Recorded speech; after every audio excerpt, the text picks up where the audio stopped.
I've just swapped my bandsaw blade for a narrow blade with a 3/8 width, and well, it's 3 teeth per inch with a skip tooth pattern. In reality, it's just a 6 TPI blade with every other blade, every other tooth missing, basically.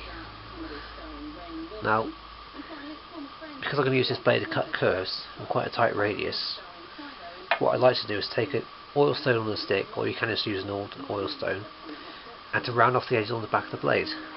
If you don't do this, you can find that when you're cutting a curve, the blade will leave black marks, almost like burn marks, and the finish won't be as clean. But taking a few minutes like this just to ease off those back corners, which can be surprisingly sharp, it can make a lot of difference. So all I do, with the power off, I just rotate the wheel by hand and carefully move this stick around the back of the blade.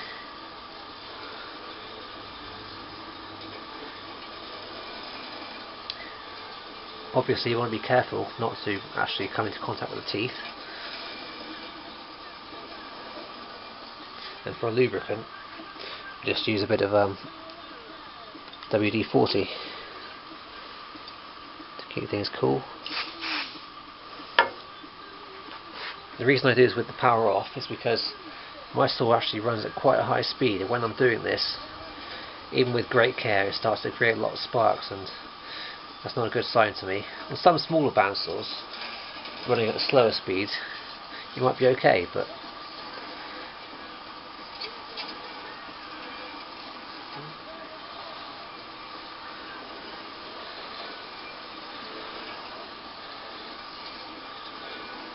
that's probably more than enough.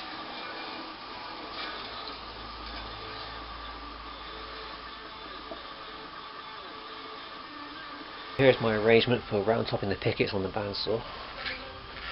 Essentially, it starts out as a circle cutting jig designed by Steve Mastery. It really is quite excellent.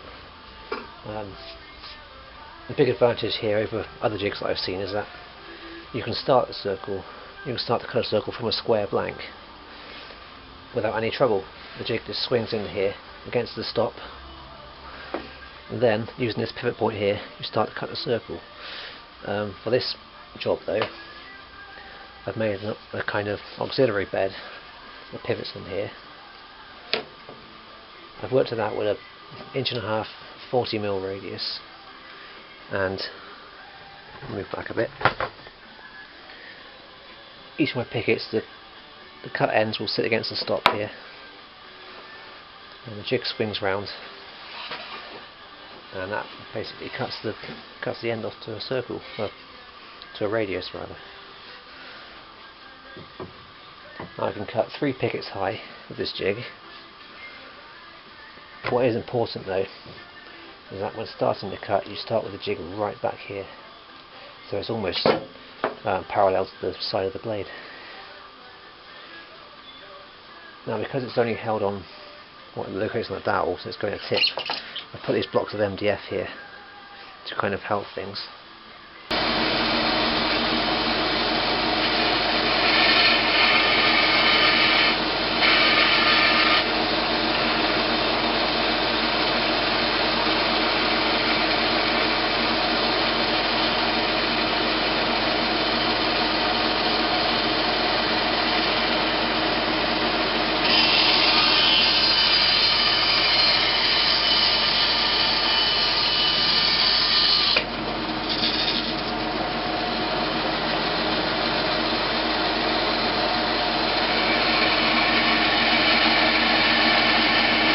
That's all the pickets done now, and you can see the finish on there is surprisingly good.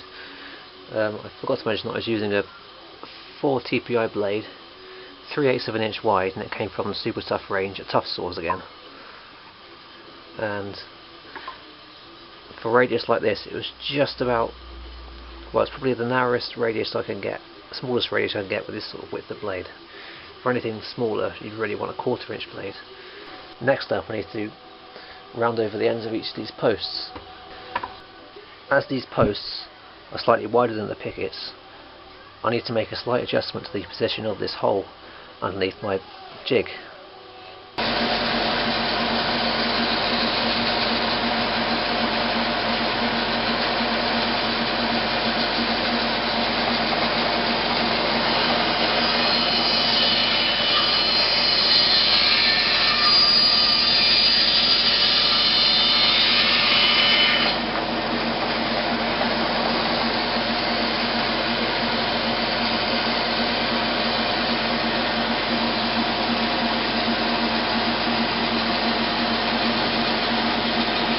just about ready to start cutting the tenon shoulders on the end of each of my rails, but because I don't have a working drawing or a rod, I'm not sure of how long each of the rails needs to be. So instead, I've cut a load of MDF spacers about 1 inch wide. Each one will fit between each of the pickets, and of course one on each end as well between the posts. So with that, I can take my tape measure and measure from end to end. That will give me the length between each of the tenon shoulders on my rails. I mean, you can use a sash clamp to hold these together if you like, but I mean, this was pretty good. It's not going anywhere.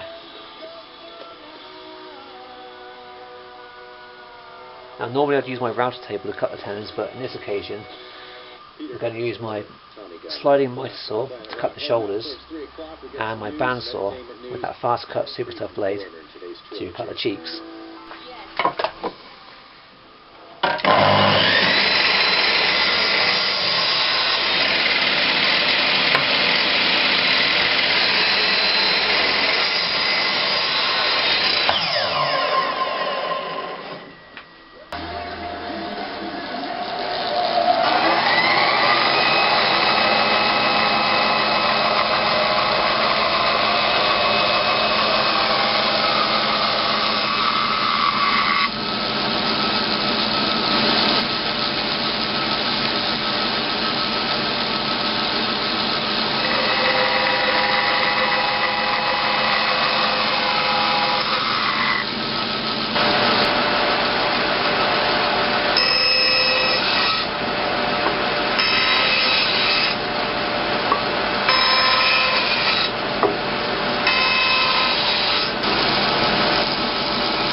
After cutting all the tenons now, I'm doing a bit of a dry assembly of the ends.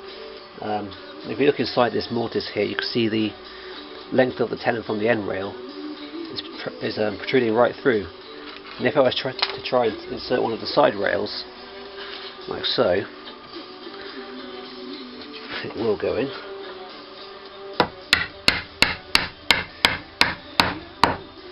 Well, that's as far as it's going to go. There's about a 10mm 3/8 of an inch gap there, which is actually equal to the thickness of these tenons. So I want these joints to fill up properly and all the rails to connect. What I need to do now is to go back to my mitre saw and cut a 45-degree bevel on the end of each tenon. And that should allow the corners, the tenons, to meet inside the corners of the legs.